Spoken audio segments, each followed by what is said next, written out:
Greenhouse শীতপ্রধান অঞ্চলে তাপমাত্রা যখন হিমাঙ্কের নিচে নেমে যায় তখন উদ্ভিদের চাষের জন্য স্বচ্ছ কাঁচ দ্বারা নির্মিত এক প্রকার ঘরকে সবুজ ঘর বা গ্রিনহাউস বলে।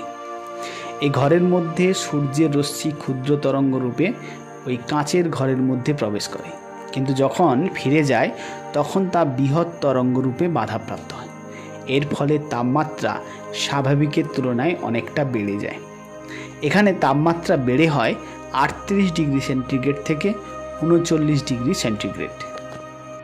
গ্রিনহাউস এফেক্ট কথাটি সর্বপ্রথম ব্যবহার করেন শোভানোটে আরহেনিয়াস।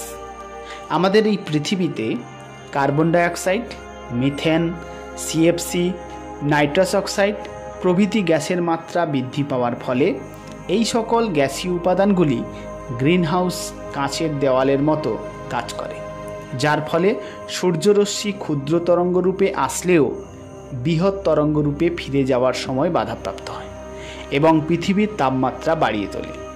পৃথিবীর এই গড় তাপমাত্রা বৃদ্ধি পাওয়াকে গ্রিনহাউস এফেক্ট বলে। পৃথিবীতে গ্রিনহাউস গ্যাসের মাত্রা বৃদ্ধি পাওয়ার ফলে পৃথিবীর তাপমাত্রা ধীরে ধীরে বেড়ে চলেছে। আগামী 2100 খ্রিস্টাব্দ নাগাদ পৃথিবীর গড় তাপমাত্রা প্রায় 3.5 ডিগ্রি সেন্টিগ্রেড মতো বেড়ে যেতে পারে।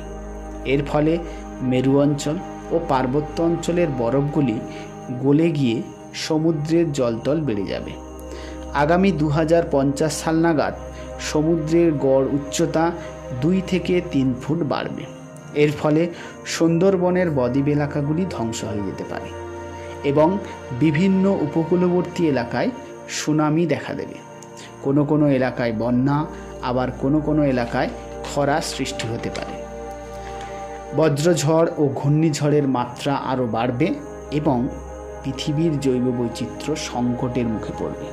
তাই গ্রিনহাউস গ্যাসের উৎপাদন, ব্যবহার ও নির্গমন রোধের জন্য 1992 সালে ব্রাজিলের রিও ডি জেনেরো শহরে, 2002 সালে দক্ষিণ আফ্রিকার জোহানেসবার্গ, 2003 সালে জাপানের কিয়োটো শহরে এবং 2009 সালের ডেনমার্কের কোপেনহেগেনে পরিবেশ সংক্রান্ত বিশ্ব সম্মেলন অনুষ্ঠিত হয়েছে। তাই আশা করা যায় আগামী ভবিষ্যতে বিশ্ব উষ্ণায়নের বিপর্যয় থেকে পৃথিবী রক্ষা পাবে।